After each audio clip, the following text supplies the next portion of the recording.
تنين الكومودو هو حيوان مفترس يمكنه التهام فرائس كبيرة مثل الغزلان والخنازير وحتى البشر. لديه لسعة سامة تحتوي على بكتيريا قاتلة، ويمكنه أن يشم رائحة الدم من مسافة تصل إلى 10 كيلومترات. استنى هنا يا صديقي، لو أول مرة تشرفني في قناتي هيكون شرف ليا إنك تنضم لينا وتكون جزء من قناة أسرار وثائقية. شرفني بوجودك يا صديقي.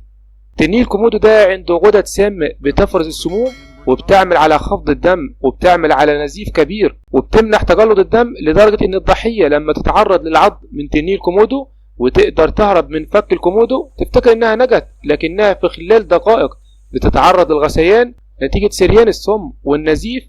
والغريب إن الكومودو ده بيتعقب ضحيته اللي تعرضت للعض منه، لأن الكومودو ده عنده حاسة شم قوية وبيعتمد عليها عشان يوصل بيها لضحيته. وبيقدر الكومودو ياكل حوالي 80% من وزنه في الوجبة الواحدة.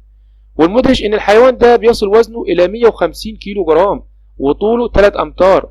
والحيوان ده بياكل كل شيء تقريبا، زي الجيف والغزلان والخنازير وحتى التنانين الصغيرة اللي من جنسه وحتى الجاموس المائي.